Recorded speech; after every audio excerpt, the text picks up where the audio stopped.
તો અહીં આત્મદેવને સન્યાસી સમજાવે છે કે આ સુખી છો તું, ભજન કર. સન્યાસીનું માનતા નથી આત્મદેવ, અને કહે છે કે હવે હું મરીશ તમારી સામે, તદગ્રે હું તમારી સામે મરીશ.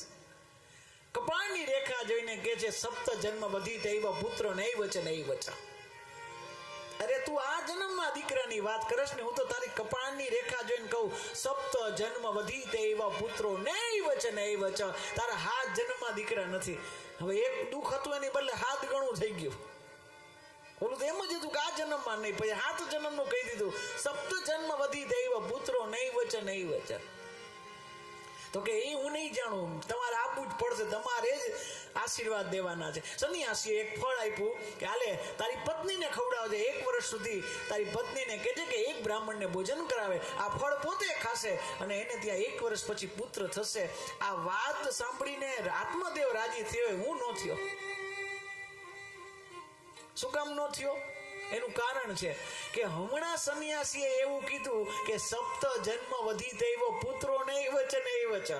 હમણાં સન્યાસી એમ કીધું કે તારી આ કપાળની રેખા જોઈને એમ કહું છું કે તારે 7 જન્મમાં દીકરા નથી એવું કીધું, અને થોડીક વાર પછી ફળ દીધું કે હાલે તારે ત્યાં દીકરો થશે. હવે આમાં પેલા કીધું તું એ સાચું કે આ કીધું તું એ સાચું?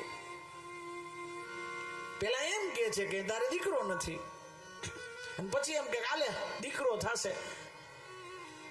તમા સાચું શું? પણ સન્યાસીને ખબર છે કે આની મતિ શ્રીમતી આ કઈ છે, એને પેલા જ ખબર છે કે આ ફળ ખાવાની નથી, એટલે જ ફળ આપ્યું. એટલે ફળ આપે છે, ફળ નથી ખાતી. કેમ નથી ખાતી? કથા પ્રસિદ્ધ છે. એની બેનનું જે સંતાન પોતે આ ફળ ગાયને ખવડાવે. ગાયને ત્યાં મનુષ્ય જેવો, ગાયના કાન જેવો એક પુત્ર જન્મ થયું. ગાય જેવું કાન, શરીર મનુષ્ય જેવું, અને કાન ગાયના. ગોકર્ણ મહારાજ નામ પડે છે. બોલો ગોકર્ણ મહારાજ. બેનનો દીકરો માંગેલો, ઉછીલો, પતિને છેતરીને લઈ આવેલો એ પુત્ર, એનું નામકરણ થયું.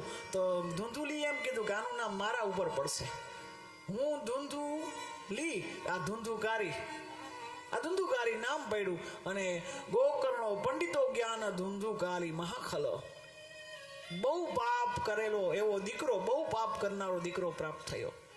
ધુંધુકારી અતિ પ્રેત. આ દુનિયામાં ઘણા પાપી જોયા, પણ ધુંધુકારી જેવો નહીં.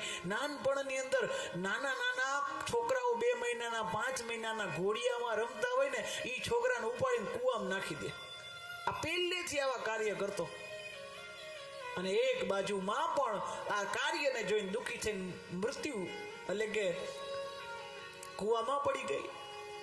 પિતા પણ હેરાન. ગોકર્ણ મહારાજ ભણવા ગયા હતા, પાછા આવ્યા. એક દિવસ સ્વતંત્ર બનેલો એ ધુંધુકારી અતિશય પાપ કરતો હતો, અને એને જોઈને ગોકર્ણ મહારાજ એના પિતાને રડતા જોયા.